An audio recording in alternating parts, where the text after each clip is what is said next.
विद्यार्थी मित्रांनो नमस्कार, मी आहे चेतन राठोड आणि स्वागत करतोय आपला द प्रियांसी आयांसी मराठी अकॅडमी या यूट्यूब चॅनेलवरती।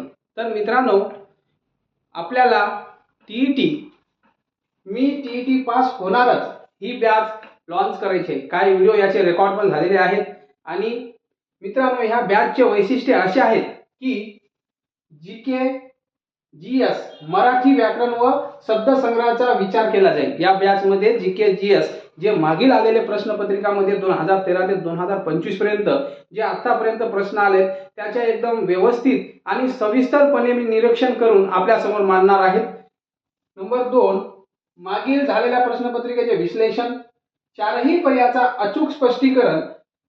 पर्यायाचा मित्रांनो अचूक स्पष्टीकरण करण्यात येईल आणि पुढचा संभाव्य प्रश्न कुठला येऊ शकतो याच्यातून त्याचा विचार आपण सविस्तरपणे इथं करणार आहोत या बॅच मध्ये।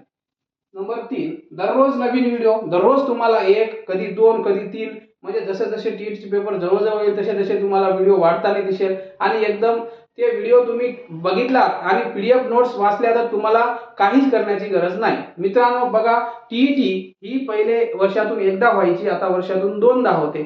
बघा, टीईटीला जवळपास 2.5 ते 3 लाख लोक फॉर्म भरतात, पण पास किती होतात माहित आहे का तुम्हाला? पास होतात 6,000 5,000 6,000 अशी सरासरी आहे। का? कारण की टीईटी हा 150 मार्काचा पेपर असतो, पण आपल्याला किती पाहिजे? 90। जर आपण ओपन मध्ये असेल तर आपल्याला 90 आणि कास्ट मध्ये जर असेल तर आपल्याला 83 पाहिजे। तर मित्रांनो, आपल्याला फक्त एवढ्याच मार्गाची गरज आहे, पण आपण काय करतो? सगळं फापट पसारा गोळा करतो, मग ते आपल्या लक्षामध्ये काही राहत नाही, म्हणून आपण टीईटी पास होत नाही। आणि टीईटीचा फक्त तुम्ही एकदा पास झाला की तुम्हाला दुमार परीक्षा द्यायची गरज नाही, म्हणून तुम्ही टीईटी 100% पास होऊ शकता जर या पद्धतीने चाललात तर। ही सिरीज तुम्ही कंटिन्यू करा, टीईटी पास करून देण्याची गॅरंटी माझी। 4 नंबर, गृहिणी आणि जॉब करणाऱ्या शिक्षकासाठी ऑडिओ रेकॉर्डिंग हा मात्र एकदम परफेक्ट आणि आतापर्यंत कोणीच आणलेला नाही हा फॉर्म्युला। कशाचं? ऑडिओ रेकॉर्डिंगचं।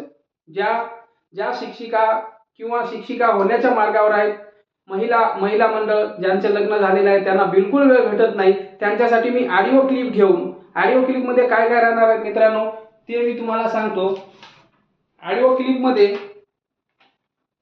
म्हणी व वाक्यप्रचार, त्याच्यानंतर समानार्थी आणि विरुद्धार्थी राहणार ऑडिओ क्लिप मध्ये, नंतर प्राण्याचे आवाज, त्याच्यानंतर समूहाचक शब्द, शब्दसमूहाबद्दल एक शब्द, हे सगळ्या गोष्टी कशात राहणार आहेत? ऑडिओ रेकॉर्डिंग मध्ये राहणार आहे। सुस्पष्ट आणि एकदम क्लिअर आवाज मध्ये तुमच्या कानावर ते प्रश्न पडतील, वारंवार तेच प्रश्न पडल्यामुळे तुम्हाला ते पाठ होतील आणि जसे पाठ झाले तसे तुम्ही त्याला पेपर मध्ये उतरू शकता। हा मर्यादित टीईटीचा विद्यार्थी मित्रांनो, टीईटी हा इतर स्पर्धा परीक्षापेक्षा टीईटीचा पेपर वेगळा निघतो। टीईटी मर्यादित आहे, इतर जी स्पर्धा परीक्षा ती मर्यादित आहे का? एमपीएससी सोडल्यावर सरळ सेवामध्ये काही पण विचारू शकते, पण टीईटी मध्ये काही विचारतात का? नाही। टीईटी मध्ये 6वी ते 10वी पर्यंत, 6वी म्हणजे 4थी ते 10वी पर्यंत जे इतिहास, भूगोल, नागरिकशास्त्र, राज्यशास्त्र याच्यामधलेच प्रश्न वारंवार तेच ते प्रश्न विचारत जातात। मी तुम्हाला या सिरीज मध्ये सांगणार आहोत कुठले प्रश्न रिपीट झाले आणि कुठले प्रश्न रिपीट होण्याचे चान्सेस आहेत ते पण मी तुम्हाला या सिरीज मध्ये सविस्तरपणे मित्रांनो सांगणार आहोत। तर नंबर 5, उच्च दर्जाची संभाव्य प्रश्नपत्रिका। उच्च दर्जाची संभाव्य प्रश्नपत्रिका राहणार आहे आपली, जेणेकरून 80% प्रश्न तरी त्याच प्रश्नपत्रिकातील यायला पाहिजे, तसे उच्च दर्जाचे राहणार आहे। नंबर 6, कोणत्या घटकावर भर देणे आवश्यक आहे ते पण सांगणार। मित्रांनो, कुठल्या घटकावर भर देण्याची आवश्यकता आहे?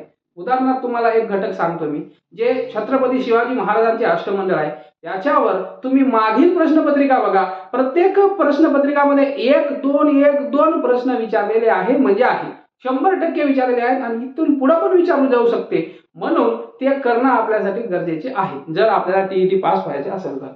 आणि 7 नंबर, पीडीएफ नोट्स सविस्तर सगळ्या विषयाचे दिले जातील, जे जीएस, जीके आणि मराठी याचे तुम्हाला मी सविस्तरपणे पीडीएफ नोट, जे की तुम्हाला 2026 मध्ये जी टीईटी होणार आहे 28 जूनला, त्यासाठी तुम्हाला ती एकदम परफेक्ट आणि उपयोगी पडेल ही पीडीएफ नोट्स मी तुम्हाला देणार आहोत। तर मित्रांनो बघा, द प्रियांसी आयांसी मराठी अकॅडमी या चॅनलला लाईक करा, शेअर करा आणि चॅनलला सबस्क्राईब करा। धन्यवाद।